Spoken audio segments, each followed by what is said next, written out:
Olá, pessoal, povo do cavalo, estamos aí de novo com o nosso programa Empatia com Cavalos, que a ideia é falar um pouco sobre cavalos de uma forma geral, sem estipular uma raça, alguma coisa. A ideia aqui é um bate-papo, uma coisa descontraída, uma coisa bem mais tranquila, bem mais leve.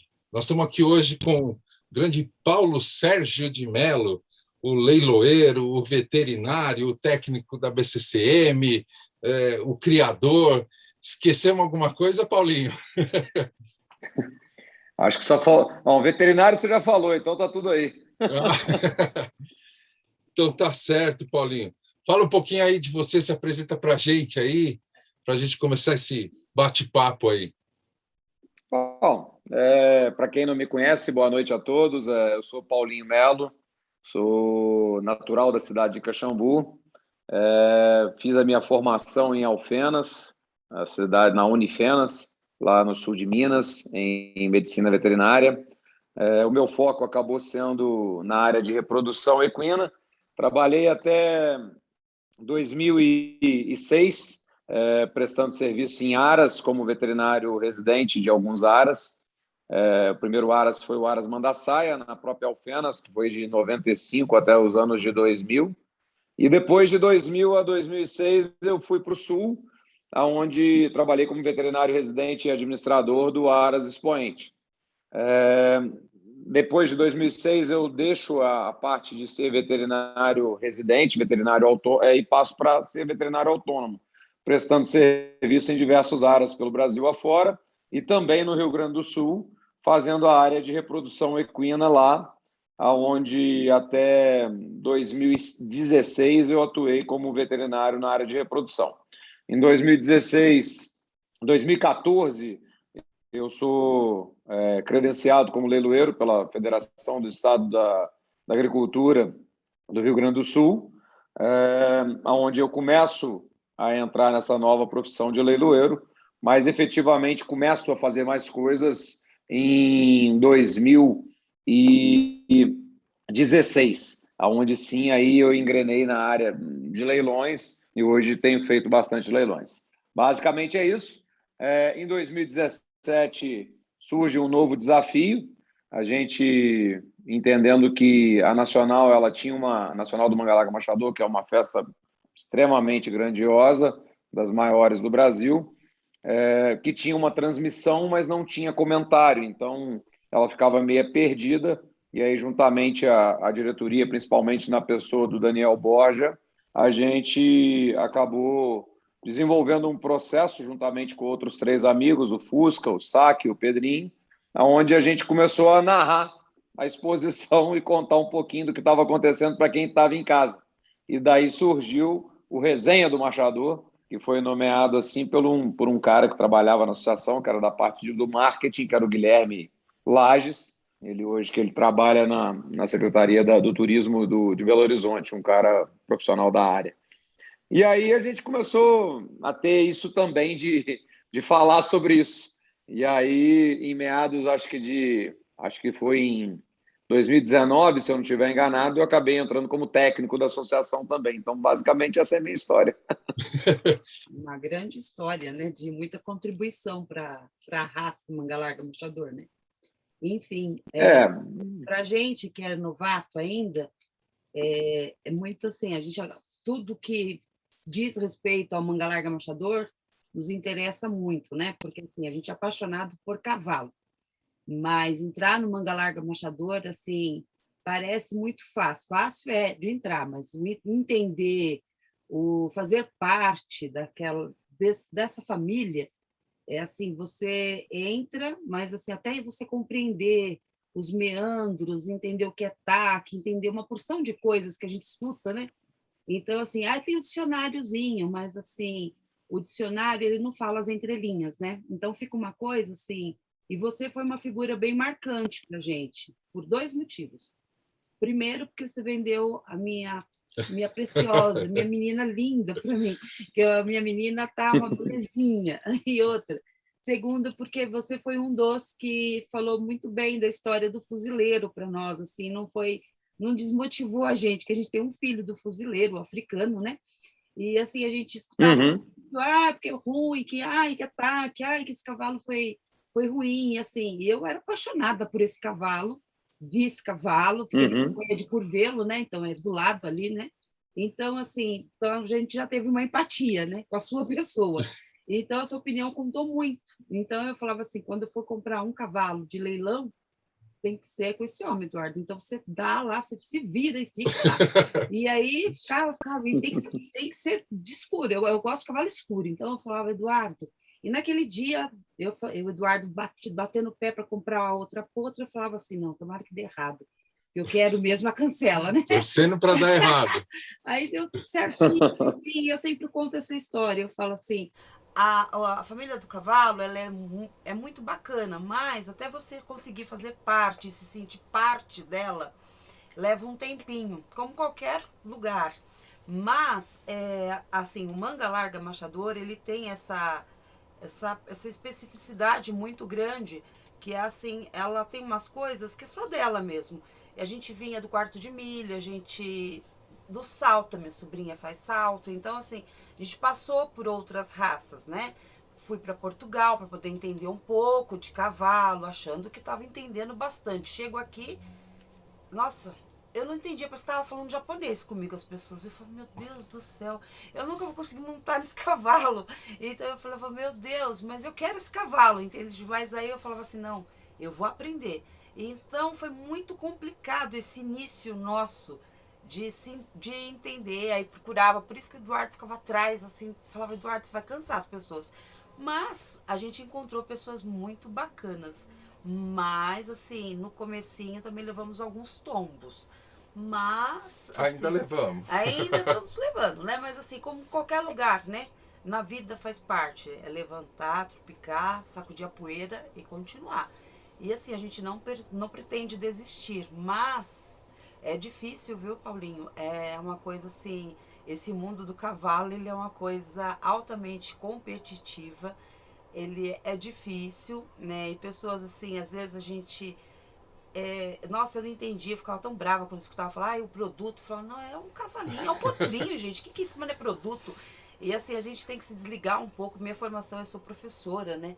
Então eu sou pedagoga. Então eu vejo tudo assim, com esperança. Para mim, todo cavalo tem jeito, né? Nenhum cavalo tá perdido. Então eu vejo lá o potrinho na cena, todo mundo já fala, não, isso aí não vai dar para nada. Eu fico, não, vai. Alguma coisa ele tem que servir, não. E vou lá, e ajeito. E aprendi a mexer com potro, que eu amo de paixão. Descobri isso, que eu tenho muito jeitinho para mexer com eles. E me encanta cada descoberta que eu faço com eles. E eu gosto demais. Mas não é todo mundo que tem essa paciência de esperar. Eu vejo assim muito imediatismo nessa raça, sabe? Ele é filho de tal, então ele tem que ser bom. E eu falo, gente, o seu filho é seu filho. E ele é bom 100%? Não. Você é ótimo, por exemplo, você tem uma oratória maravilhosa. Seu filho também vai ter uma boa oratória? Não necessariamente. Às vezes ele tem uma gagueira, às vezes ele vai ter alguma outra coisa. Tudo é questão da gente... É tímido, é uma questão da gente moldar a gente. Então tem que ter paciência. Tem que ter paciência para madurar e depois a gente colher aquela coisa que a gente quer melhor. Não é assim do dia para a noite. Não, mas o cavalo não é assim. Então, isso ainda me assusta muito. Isso é uma coisa que a gente percebe bastante conversando até com outros criadores, com outras pessoas. A pressa. É muito. Você enxerga isso também? Você já viu muito isso? Como que é a sua percepção nisso? Olha, na verdade, eu venho de um tempo um pouco meio diferente, porque eu pude acompanhar maneiras diferentes de se criar cavalos, né? Eu mexo com cavalo desde os meus 7 anos de vida. Eu nasci no berço da raça, fui criado...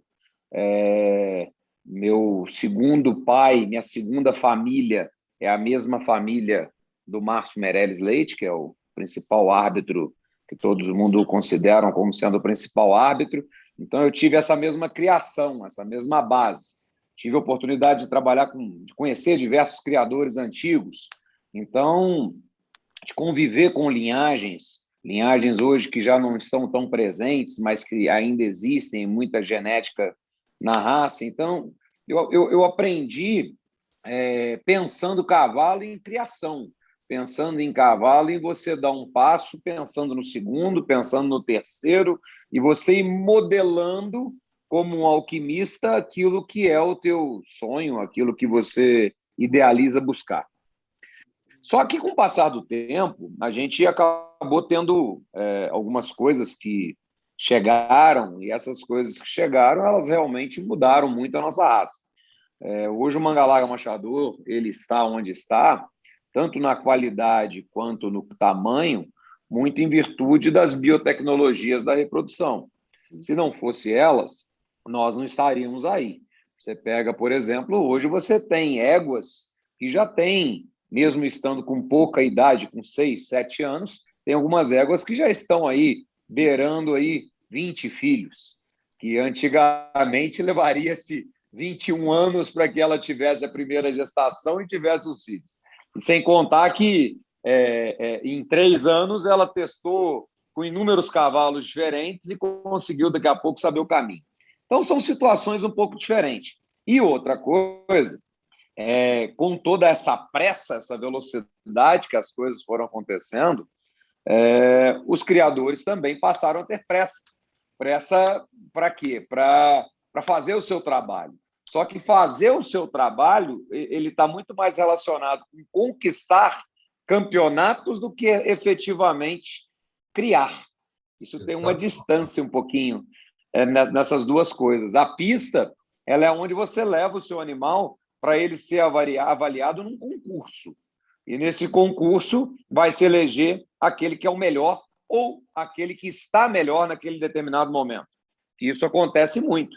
Às vezes, como se trata de um esportista equino, mas esportista, ele pode não estar no dia dele, ele pode não estar na melhor forma física dele, ele pode não estar sendo da melhor forma apresentado.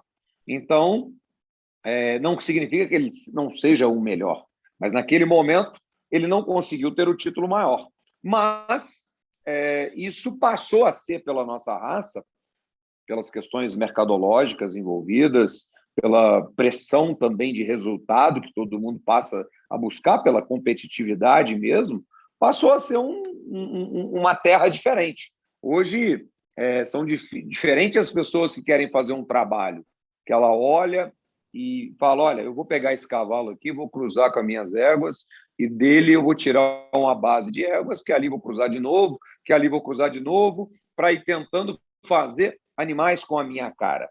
Hoje, eu vejo muito mais as pessoas interessadas em fazer o produto final. Ah, que produto final é esse? É o que você gostaria? Não, é o produto final de competição. Então, mudou muito. Essa pressa realmente ela existe. Mas uma coisa que eu deixei um pouquinho de lado, antes eu era um pouco mais romântico de pensar assim, sabe?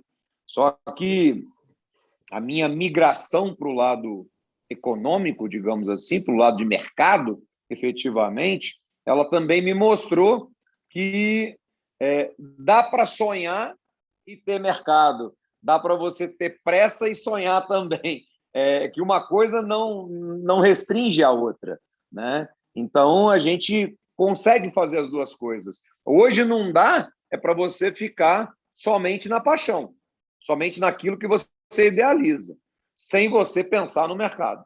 Porque senão o teu negócio... Viver de moda, né? Também não dá para a gente viver de moda.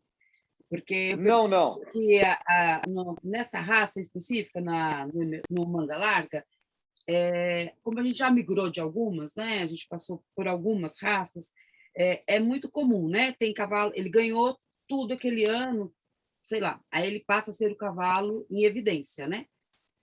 Aí aí só aquele, tá? Tudo que vem daquele cavalo é bom, aí daquela égua é maravilhoso.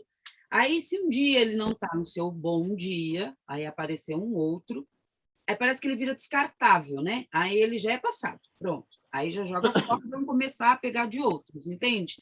E, assim, eu também não gosto muito dessa ideia. Eu acho que a gente tem que aproveitar o que tem que as oportunidades desse novo que vai aparecendo, até economicamente isso é muito viável, mas sem a gente jogar fora o que a gente tem em casa. Não, sim.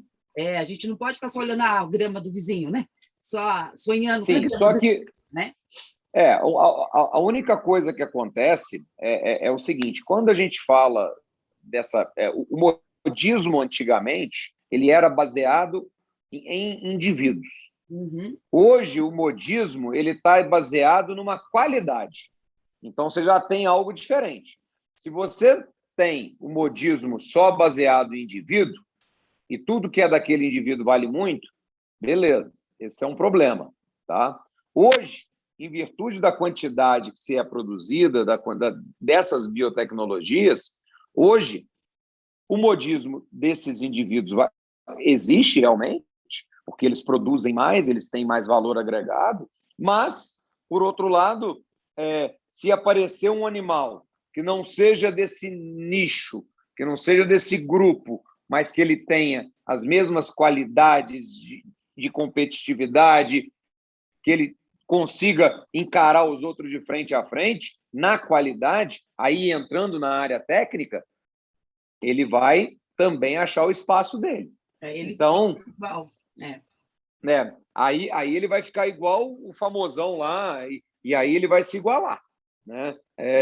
O que não dá para acontecer, e aí eu acho que a grande dificuldade que tem a pessoa que está iniciando, hoje a gente já tem os cursos do Marchadores para Todos, que são cursos que eles já têm uma certa didática. Apesar que esses cursos, a meu ver, eles faltam um pouquinho de hora de curral para eles, sabe?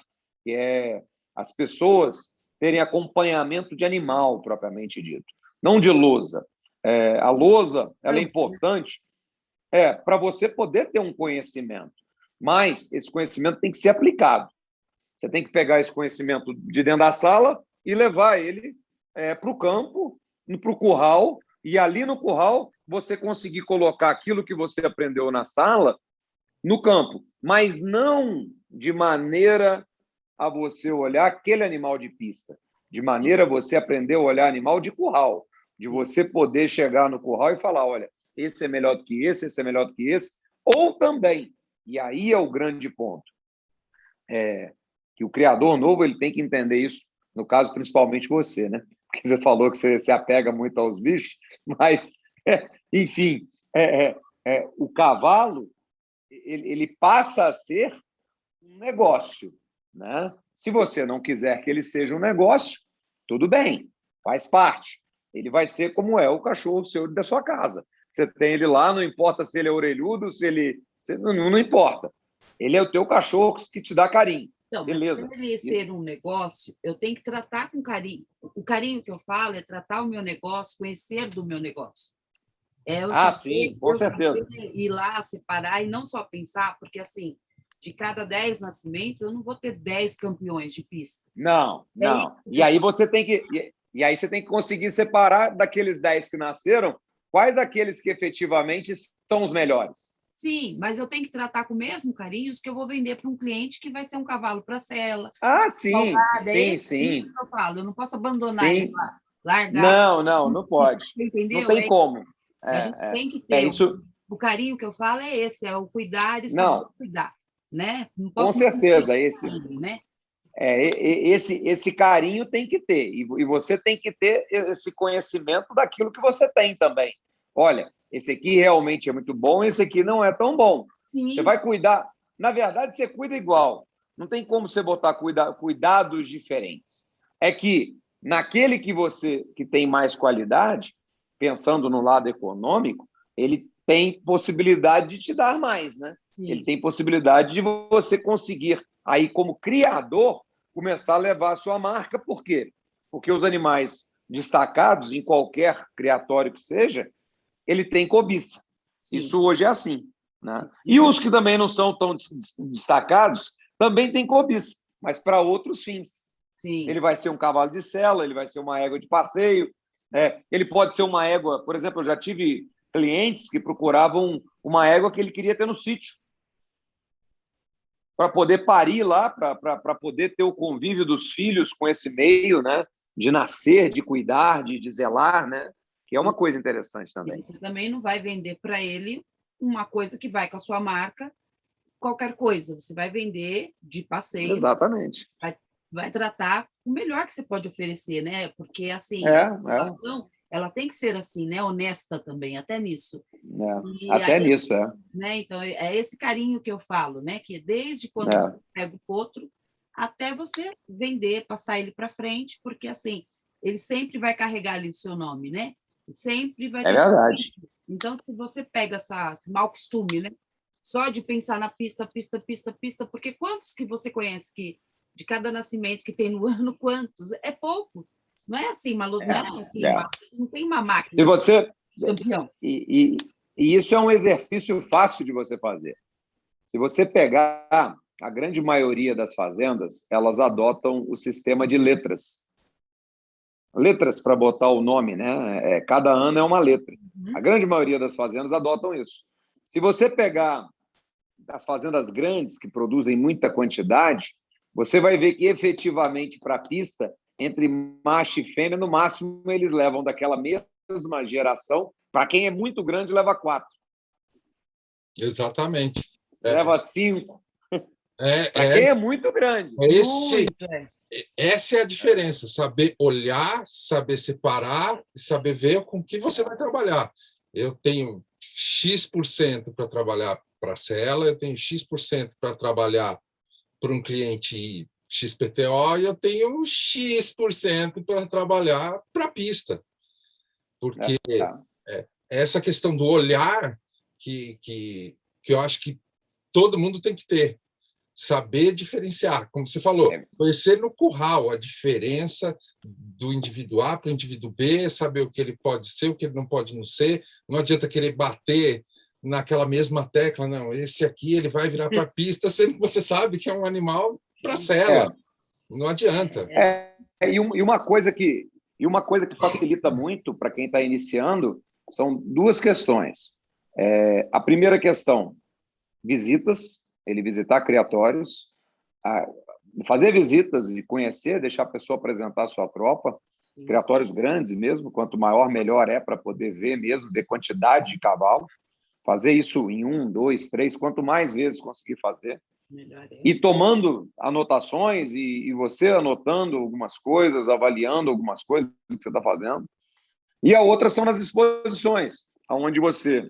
Hoje, a maioria das exposições, com esse negócio do resenha, que começou lá atrás, e com esse negócio da pandemia, a maioria das exposições hoje está aparecendo... Toda hora tem uma exposição para você assistir. Está fácil. Você não precisa ir na exposição, mas você consegue assistir. Você pegar e assistir, e olhar, e escutar o comentário do árbitro, mesmo que você não concorde. Sim. Porque você escutando, você vai estar tentando enxergar qual foi o parâmetro que ele usou para você tentar formar o seu, né?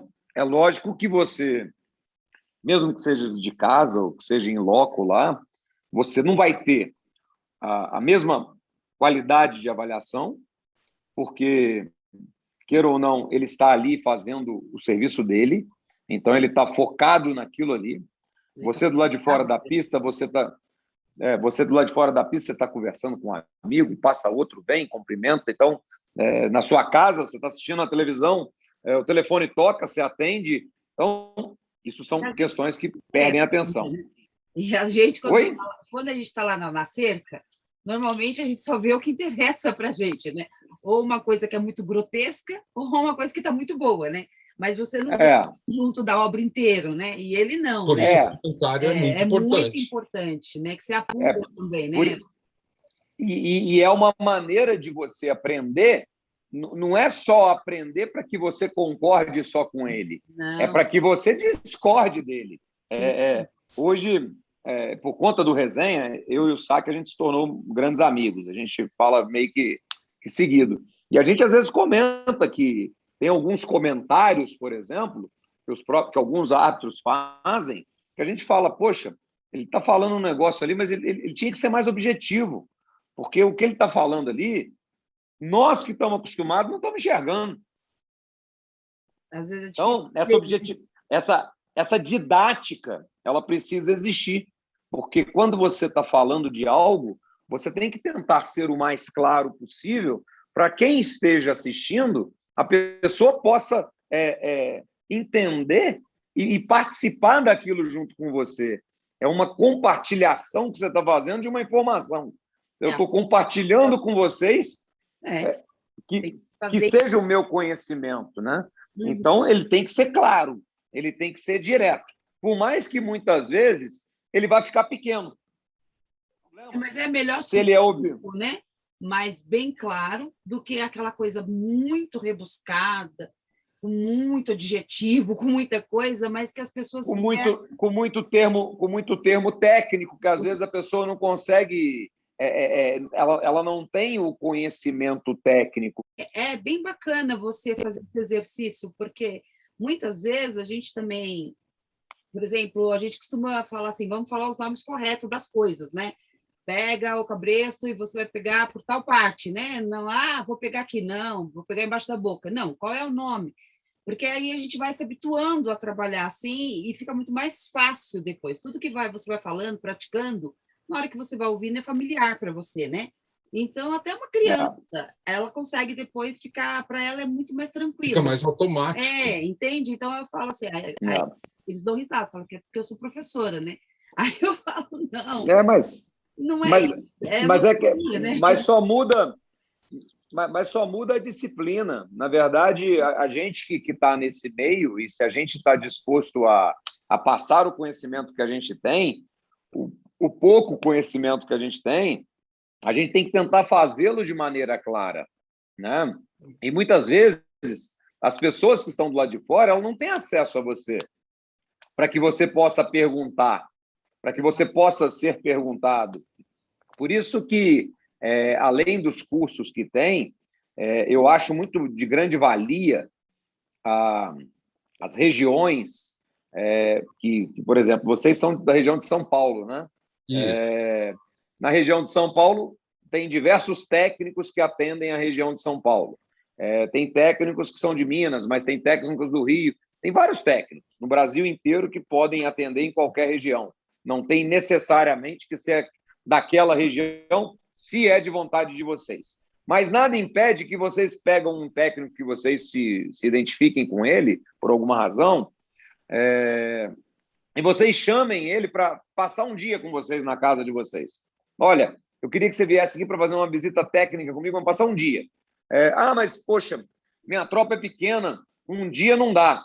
Mas tem um vizinho meu aqui, que ele também tem uma tropa pequena e vai ficar barato para a gente. Vamos fazer 2 dias. Vai ficar um dia, metade de um dia comigo, metade do dia com o outro. Aí, os criados... E aí é um movimento que, como eu disse, que eu venho de outra época, hoje a gente vê, tem inúmeras copas de marcha, né? As copas de marcha, elas não começaram com o movimento da associação. As copas de marcha começaram com o movimento de alguns criadores no sul de Minas que entendiam que era uma boa oportunidade. Ao invés de fazer exposição, fazer uma copa de marcha. Era mais rápido, custo menor e dava título, né? Então, foi uma coisa que passou a ter e isso hoje lastrou para o Brasil afora. E isso partiu da onde? Do movimento de criadores. Então, da mesma forma, esse movimento de criadores, de ir atrás do conhecimento, também faz parte. Sim. O conhecimento está aqui. A associação está ali para te ajudar. Agora, se você ficar em casa esperando que ela bata na tua casa e que ela fala, tem alguém aí? Preciso ensinar cavalo para vocês. Vem cá, vamos ver cavalo. Não, ela não vai fazer isso. Ela não vai se mexer para isso. Agora, se você vai até ela e apresenta um projeto ou procura algo que você queira, com certeza, se for algo que pare de pé, com certeza que ela vai ajudar, que é a função dela. Porque assim, tem muita coisa que a gente mesmo, quando no início, a gente tudo corria na associação. Era tudo procurar lá, né? Então, por exemplo, não sabia de uma coisa... Mandava e-mail, procurava lá nos vídeos, procurava nos cursos, tudo que tinha cavalo de esporte. Que é isso? Que prova é essa? Aí mandava lá, escrevia a gente no grupo, até a gente entender o que era, porque eu falava assim, não, se tem, é melhor já ir lá direto na fonte, vamos perguntar direto lá as coisas. E foi assim que a gente foi sanando bastante coisa que a gente não entendia muito bem, e com medo, assim, porque cada vez que a gente perguntava, a gente saía com um ponto de interrogação desse tamanho. Maior do que o que tinha começado. E aí eu falava assim, não, a gente, para perguntar, a gente pergunta, e para a gente poder ter um embasamento, para poder falar com as pessoas, né? E a gente sim, e o caminho mais rápido entre o criador e a associação é o técnico. Por isso que eu falei do técnico, da importância do técnico. O técnico, ele não ele é chamado para fazer atendimento, mas ele também é chamado para esclarecer dúvidas, para avaliar a sua tropa, para trocar uma ideia com você, para esclarecer dúvidas que não só chegar ali e fazer uma resenha ou fazer um registro. Ele vai muito além disso, né? Ele, na verdade, ele é a primeira ponte de todo o processo. O processo ele finaliza lá na exposição, mas ele começa pelo técnico, que é a primeira ponte do criador com a associação. É a associação que está dentro da sua casa. E aí o criador tem que ter o hábito de usar ele mais. Sim. Ah, mas esse técnico aqui da minha região, eu não gosto da conversa dele. Beleza? Tem outros. Procura outros, é isso mesmo. Entendeu? Mas isso é assim na vida. Mas quantos médicos são renomados e são atendidos e tem fila de espera e o outro está lá com o consultório vazio? Mas não tem jeito, isso é assim. Quando eu comecei a mexer com manga larga aqui, eu falava assim, nossa, em Curvelo, na roça, que é lá nos confins, o povo chama o técnico para tudo. Está com uma régua prenha, está com a dúvida, está com isso, está com aquilo. Tanto que lá tem uma mega exposição, tudo. E lá eles usam muito, né? Eu falava assim, mas aqui eu perguntava, qual que é o técnico? Ah, não sei, a gente só chama quando vai eles não falavam. Só quando vai marcar. Vai queimar o cavalo. Então vai queimar. Aí depois, não, tem que chamar antes, né? Ficava pensando, mas não chamava. E uma forma disso acontecer de maneira mais séria também é o grupo de criadores através do núcleo da sua região. Sim. Você consegue ter muito mais força para fazer as coisas. Né? E aí você vai fazendo eventos na sua região, seja com técnico, seja com juiz, seja com quem vocês queiram que esteja aí, e você consegue ter informação. Foi assim que a gente começou. Aí a gente entrou para o núcleo, e aí a gente começou... E aí começou a abrir e expandir os horizontes. Aí a gente começou a enxergar que tinha muitas coisas além, porque, assim, fora isso, a gente não sabia de nada, porque a gente achava, assim, era tudo muito difícil, porque as pessoas não têm muito interesse, entende? Então, assim, não, isso aí é coisa lá para quem é muito grande. Uma vez até a gente gravou um vídeo até falando, gente, mas os grandes, tem muitos que não começaram grande. Aliás, tem alguns que começaram pequenos também, né?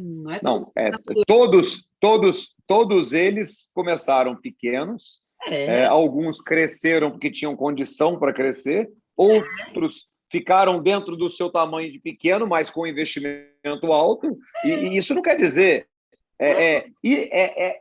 essa história de pequeno e grande, essa história é muito da cabeça de quem pensa. Eu também acho. Sabe? Muito relativo. É muito relativo. Se eu me sentir medíocre, eu vou ser uma pessoa medíocre. Não tem jeito. Vai ficar desse tamanho, né? Eu falava. Aí isso daí fica muito... A gente se limita muito se a gente ficar pensando em grande e pequeno, né? E aí eu falava, isso aí eu acho que não é um enfoque da questão. Agora, tem um enfoque da questão que eu vou dizer que isso é óbvio, né? Não adianta você querer pegar um animal seu de qualidade extraordinária, animal de destaque para disputa de exposição em qualquer canto do Brasil, e você não prepará-lo como ele tem que ser preparado. Não vai ganhar, isso não adianta. Como?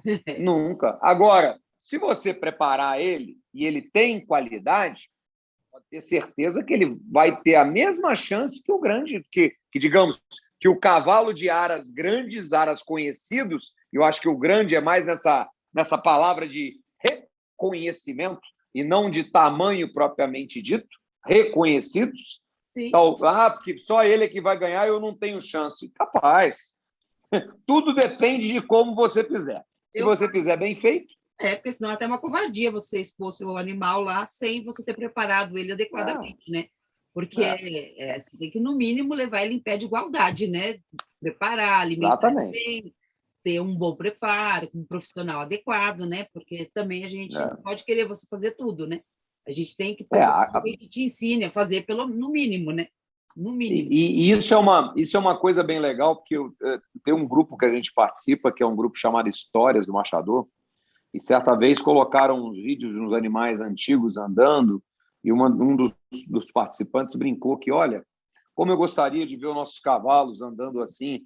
E na hora que ele falou aquilo, eu me lembrei do futebol.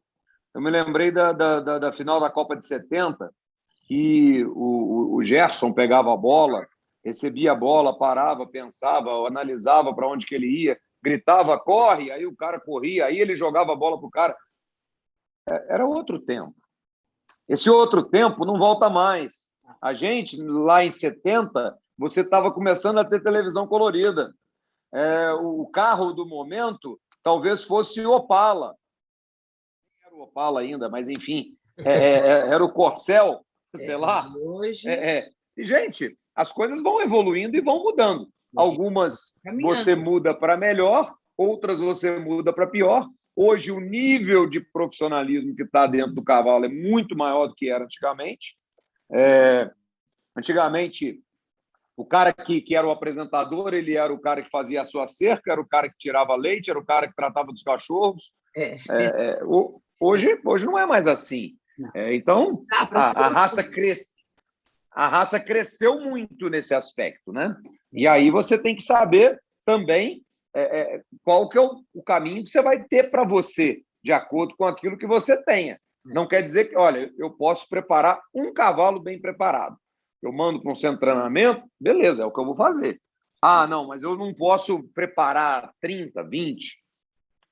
Aí é outra coisa. Então, cada um tem que saber o seu lugar, né? Como a coisa tem que funcionar. Né? E a gente tentando se reinventar, né? Porque não pode ficar só na pista. Tem que ir para o lado das cavalgadas, tem que ir para o lado dos passeios. Acho que a pandemia ensinou para a gente que a gente pode viver no campo, pode viver de outras coisas, não precisa ser só na cidade ali, né? Assim, levar as crianças para ver isso daí, que as crianças estavam meio que saindo um pouco, né? Assim, essa história de muita tecnologia, né? Eu vejo que as crianças agora estão amando, né? Essa coisa de viver com os cavalos. O cavalo é um ser nobre demais, né? Ele tem mais a ensinar para a gente do que a gente para ele. Então, é bárbaro, né? Exatamente. A pandemia revelou muita coisa boa em algumas pessoas, em outras nem tanto, mas na grande maioria, sim, a gente tem que ser otimista e falar que sim, né? E vamos ver se cada vez... Exatamente. Né? E você falou da pandemia, Paulinho. Essa história da pandemia, lógico que a pandemia não foi boa para ninguém, mas, de uma maneira geral, no comércio do Manga Larga Marchador, com esse boom de lives, leilões, isso focou muito no online. E isso cresceu estrondosamente. Você sintoniza você acessa o YouTube, todo dia tem um leilão, todo dia tem ou uma copa, uma exposição. Agora está voltando as copas, as exposições, mas sempre está tendo alguma coisa. Em virtude da pandemia, isso cresceu demais. Para você, a pandemia realmente fez essa diferença nesse comércio ou era uma coisa mais restrita antes da pandemia? Não, eu entendo que a pandemia acelerou algumas coisas. Eu acho que esse caminho era um caminho que ele iria acontecer, sabe? A gente já via isso acontecendo em alguns segmentos, outras raças. O machador ainda estava meio que engatinhando. A gente tinha, por exemplo, se você pegar a primeira transmissão do Resenha, foi em 2017, na Nacional de 2017, que lá não tinha pandemia. Mas, naquele momento, ninguém pensava, vou transmitir uma exposição. Algumas exposições até fizeram, mas não era a mesma coisa, né? Isso acelerou esse processo. Isso aí passou... As pessoas começaram a ver que era uma forma de levar informação muito mais fácil. E outra, nós tínhamos, por exemplo, o quarto de milha, 95% dos leilões do quarto de milha eram feitos na internet. 5% eram feitos na televisão. O do Machador era o contrário. 95% era na televisão, 5% era na internet. Com a pandemia, todo mundo começou a ver que podia fazer pela... Eu mesmo era contra fazer na internet, porque eu achava que não girava, não acontecia. E hoje, televisão praticamente não existe dentro do segmento nosso mais. Esse ano, acho que eu fiz, de todos os eventos que eu fiz esse ano, se eu não estiver enganado, menos de... Olha, vou ser sincero para vocês, menos de 1% foi televisão. É uma diferença. Então, a pandemia ela acelerou um processo que eu acho que iria acontecer. Só isso. Sabe? E realmente aconteceu. E hoje a gente tem essa questão de levar a informação para o público de uma maneira muito mais rápida e usando a internet, que é uma ferramenta extraordinária. E aí se passaram a ter as questões das lives, de apresentar a tropa. Isso eu acho que a primeira live que aconteceu, feita nesse sentido, foi a live do Yuri, que acho que foi uma das primeiras, e depois ali todo mundo começou a ir para esse lado da live, e na live acontecendo negociações, visualizações absurdas, a coisa foi crescendo realmente, ela realmente hoje ela faz parte desse segmento nosso. Cresceu demais isso, e isso eu acho que não tem como reduzir mais. Nem voltar. E por outro lado, por exemplo, na questão das exposições, a gente já vislumbrava isso já há mais tempo, mas por conta da pandemia acabou não acontecendo. Já era para ter acontecido no ano passado. A quantidade de material gerado, material didático para encontro técnico de técnicos, encontro técnico de árbitros, foi muito grande. Então, a gente tem inúmeras possibilidades para se aproveitar esse material todo e realmente discutir cavalo de uma maneira muito mais condizente, seja para ensinar ou seja para corrigir erros que possam estar acontecendo. Porque ficou o registro agora, né? Tem o registro ali, né? E a partir do momento que você faz o registro, você consegue, né? Trabalhar tanto didaticamente, eu brinco que virou o VAR. Virou o VAR, exatamente. Porque agora você tem o registro, você tem o acompanhamento, você tem como... eu não tive como assistir a live do fulano. Tudo bem, você não assistiu ao vivo, mas você assiste amanhã, assiste no fim de semana. Uma hora você... Vai no YouTube e procura. Já tiveram alguns casos, assim, de alguns problemas que aconteceram, que me solicitaram para que eu achasse onde é que estava. Eu ia lá no YouTube, procurava e achava, tá aqui, ó. Mas isso aí não foi bem desse jeito que falaram, não. Foi diferente. A prova está aqui, ó. Isso foi, exatamente. Bom, tá vendo? Isso ajuda bastante, muito, né? Muito, Isso ajuda demais e com certeza fará com que a raça cresça demais. Com certeza, né? Tem que crescer. Não, a tendência, acredito que é... Não, a tendência é o crescimento natural. O crescimento mesmo. Não só pelo fato da evolução genética, da evolução da reprodução, da evolução do próprio cavalo, mas pela evolução tecnológica que o mundo vem passando. Então, isso é natural. O agronegócio, o cavalo dentro do agronegócio, ele vai se adequar naturalmente. Claro. Ele pode estar atrasado em relação a outras raças? Pode estar adiantado? Pode. Mas é uma coisa natural que vai acontecer normalmente, hoje, amanhã ou depois, mas isso vai acontecer. Sim.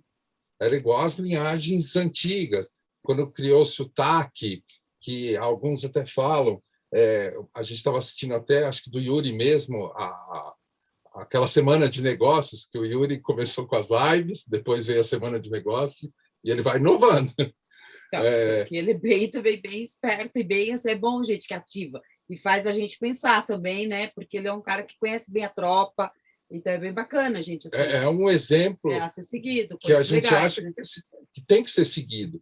Você pergunta para ele, fala aí todos os seus cavalos que foram campeões nacionais ele fala em ordem alfabética. Então, aí você conhecer a sua tropa. Ele conhece, como ninguém, a própria tropa, que eu acho que todo criador deveria conhecer. É bem bacana. No detalhe, não é só saber o nome daquele bicho que está ali, não. Saber a sua linhagem, saber o que ele pode fazer, como ele pode fazer esse cruzamento, fazer acontecer a coisa, fazer acontecer o negócio. Esses exemplos nas lives eu acho que é bem bacana para quem está começando, assim como nós.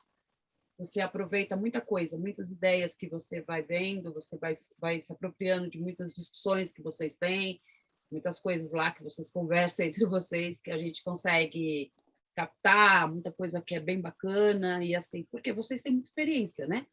E assim, nesse momento descontraído, e assim, é bem bacana mesmo da gente saber. Como eu estava falando das linhagens.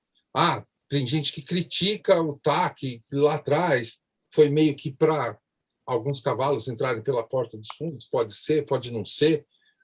É um assunto divergente, convergente ao mesmo tempo, é complicado. Mas tiveram cavalos lá atrás que são, até hoje, grandiosos para a raça. Você pega o Palácio de Uberaba, você pega diversos cavalos, aí BJB, que não, eles tiveram isso, fazem né? parte dessa história, mas sem eles, será se isso aconteceria? Será se isso funcionaria? Será se chegaria ao que é hoje, por exemplo? Uma loteria. É um pouco, como você disse, é um assunto convergente e divergente, né? Porque tem várias maneiras de interpretação. A minha maneira de interpretação desse caso todo, que eu convivi com isso muito afinco, é que, na verdade, a nossa raça teve o livro aberto, fechado muito cedo. Tinham muitos animais de qualidade e que eram da nossa raça e que precisavam entrar. Aí você fala assim, por que não entraram? Porque o criador não quis. Porque, na época, ele podia achar que era mais interessante ficar no manga larga. E acabou que no manga larga não foi interessante, porque o criatório manga larga no Brasil, seja marchador ou manga larga paulista, ele advém do mesmo tronco. Exatamente. Era a mesma coisa. Só que, num determinado momento, cada um quis ir para o seu lado. E alguns permaneceram naquela maneira como era. O manga larga machador que tinha errado primeiro e começou a buscar nesses animais que eram do tronco principal essa qualidade. Aqueles que eram desse tronco principal têm resultado deles até hoje. Aqueles que foram trazidos, mas eram do tronco lá do manga larga, sumiram. Nem existe mais. Não deixaram contribuição nenhuma. Isso o tempo é o senhor da razão. Então, eu só lamento, e já disse isso várias vezes, e continuo tendo essa opinião, que a forma que esses animais têm que ter entrado tenha sido pela porta dos fundos. E depois ter tido o TAC para ajustar a coisa. Porque se nós estamos aonde estamos, graças a esse movimento. Você pega livros de história e lê e olha as fotos dos cavalos antigos, você vai ver os nossos cavalos de hoje iguais aos cavalos antigos nas fotos. Então, por que foi tão ruim assim? Quem quer teimar com esse fato é porque é aquela pessoa que está igual o cavalo de charrete. Está com o tapa botado aqui na frente e não olha para os lados. Aí não tem jeito. Aí você vai ficar a vida inteira assim. Só olha para frente e vai embora. Agora, se tudo aquilo que nós estamos fazendo está ruim, então a raça não tinha os números que tem, não tinha quantidade de sócios entrando, não tinha quantidade de negócios acontecendo, sabe? Eu acho que a gente olha... Aí eu fico pensando assim, bom deve ser as outras, né? Exatamente. As raças que estão com muito menos gente, a exposição deles tem 100, 200, 300 animais quando tem muito. É isso? É isso que a gente quer para a gente? Beleza. Ou é isso que nós estamos vivendo hoje? Então, eu acho que é tudo uma... É aquela história. Tudo aquilo que você faz na vida tem o ônus e tem o bônus. Normalmente, a gente tende a ir sempre para o lado que o bônus seja maior do que o ônus. Mas o ônus, ele vai existir. Sim. Não tem como. Ainda mais em uma associação. Sempre vai ter ônus. Qualquer coisa que você faça. Sim. Você vai lá que vai pintar de branco, eles vão falar, eu queria que fosse preto. Você vai lá que eu queria vermelho, eu queria que fosse azul. Sempre vai ter alguém que não vai gostar de alguma coisa, gente. O concordante e o discordante. É natural do ser humano. Sempre vai ter. É natural do ser humano. Agora, você tem que embasar as coisas que você está falando. Isso que eu estou falando, da minha opinião sobre TAC, é a minha, e volto a dizer, é a minha leitura da história. Agora, pode ter, de novo, um monte que vão achar que é igual e pode ter um monte que vão achar que não é, que eu estou errado. Beleza, faz parte. De novo, eu volto a dizer, é minha opinião. Então, agora, as questões, e aí eu digo, por exemplo, nessa última gestão do Daniel agora, que termina em dezembro, eu tive a oportunidade de participar do CDT. E as coisas no CDT, a gente leva as coisas para discussão. O CDT, para quem não conhece, é o Conselho Deliberativo Técnico, onde todas as coisas relacionadas à área técnica da associação passam por nós. Então, tudo aquilo que é mudança, solicitação, que a gente enxerga que é pertinente ser discutido para o bem da raça, a gente vai para dentro de uma sala e quebra o pau. E aí a gente vai discutir, um vai falar uma coisa, outro vai falar outra, outro vai argumentar, e aí é uma argumentação e uma democracia. Você tendo embasamento, você vai chegar a conclusões que muitas vezes eu já votei a favor e outras vezes eu votei contra.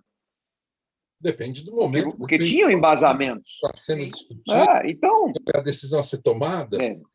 Esse é bom que então você...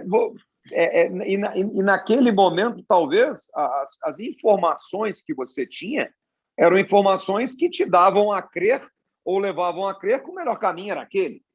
Nada vai impedir que aquilo depois, 2 ou 3 anos depois, ou 1 ano, sei lá quanto tempo necessita para isso, volte em discussão. Mas essa área técnica, por exemplo, e a história conta isso também, ela, por muitas vezes, ela deliberava, mas isso era botado debaixo da gaveta lá do presidente e não saía de lá. A história conta isso. Nas gestões do Daniel, desde quando eu entrei por indicação de um que estava saindo, e ele me falou, olha, o bom desse CDT é que quando eu fui chamado, eu disse que eu só aceitava se não tivesse interferência de diretoria. E assim foi feito. Então, na anterior já foi feito assim, e nesta atual está sendo feito assim. Conselho deliberativo, ele delibera, ele não pede opinião. Tem que ser assim. Tem que ser assim, né? Porque senão não fazia sentido. Não tem como funcionar não também. Sentido, não adianta vocês. Você se reúne, você decide, discutem. Está aqui. Esse é o resultado. Não, e cada pessoa que está lá está por alguma razão. No meu caso, eu entrei como da parte técnica, de médico veterinário e parte técnica. Tem criadores que entraram pela longa permanência deles dentro da raça e pela contribuição que eles podem dar. Então, você tem várias pessoas que estão ali. O cara não está ali e caiu de paraquedas ali, foi jogado ali. Já foi lá, né? Os caras têm uma história para estar ali e cada um vai ali defendendo a raça como precisa ser defendida. Exatamente. A ideia é justamente essa. Porque, como eu estava falando, não adianta todo mundo se reúne, discute, debate, decide, está aqui, está pronto, entrega na diretoria, a diretoria fala, não, mas eu não quero, vou fazer assim, assado cozido, muda tudo. Mas antigamente era assim. Antigamente a história conta, e aí eu estou dizendo das 2 gestões do Daniel, porque as 2 gestões do Daniel eu tenho informação para dizer, tá? Que aconteceram dessa forma como aconteceu. As outras, até onde eu saiba, as decisões do CDT que iam para frente iam se tivesse de comum acordo com a diretoria. Se não tivesse de comum acordo com a diretoria, não ia, não. Parava, virava artigo de gaveta. Então, Virava artigo de gaveta. Não, legal, Paulinho. Olha, tá super bacana, mas todo mundo tem seu tempo, todo mundo tem seus afazeres. Se você, por favor, quiser fazer suas considerações finais, quiser falar alguma coisa, estamos à disposição, né, Fábio? Fica à vontade. E aí, à vontade, o espaço é seu. Eu acho que eu já falei até demais já, para variar, eu sempre falo muito, mas já estou acostumado já com as críticas em relação a isso. Mas bom, o que eu tenho a dizer só é o seguinte, é ótimo ter esse tipo de interação, eu estou sempre à disposição para poder ajudar, para poder tentar contribuir da forma que for possível, com um pouquinho daquilo que eu saiba. Faço isso com prazer, porque tudo que eu tenho vem da raça, vem do cavalo, então, para mim, é um prazer imenso estar fazendo isso aqui. Eu só vou deixar de fazer, como teve um amigo que brincou comigo sobre outras circunstâncias, que ele queria que eu, pensando alguma coisa para mim, não sei o quê, sobre um aspecto que a gente estava conversando, aí eu disse para ele, falei assim, deixa eu te falar, para a raça Mangalaga Machador, eu sou igual soldado. Eu estou esperando o toque da corneta e apontar para onde eu tenho que sair atirar. Se for para aquele lado lá, eu estou atirando. Eu não sei se está certo ou se está errado. Só me falaram que é para estar ali. Então, beleza, eu estou pronto. Vamos embora. E vamos embora e deixa o bambu gemer. E é assim que eu me coloco para todos os criadores, sejam grandes, sejam pequenos, pessoas que são interessadas. Eu aprendi dessa forma e acho que se tem uma coisa boa que a gente pode fazer na vida se eu aprendi, foi porque eu tive bons professores. E se hoje eu posso repassar aquilo que eu aprendi ou aquilo que a vida me ensinou, é o maior prazer que eu posso ter de fazer isso e poder levar essa raça que a gente tanto ama no peito para os 4 cantos aí do Brasil e do mundo. Tá certo, Paulinho. Paulinho, obrigado mesmo de coração pela sua participação, pelo seu apoio, por estar aqui com a gente conversando. Esse foi mais um programa Empatia com Cavalos e logo estamos aí mais uma vez com outro programa. Paulinho, obrigado, boa noite. Muito obrigado, tá? Até mais. Até mais. E a gente se encontra por aí. Se já era sua fã agora, vamos continuar muito mais, viu? Muito mais fã. Eu que agradeço. Obrigado. Obrigado, Paulinho.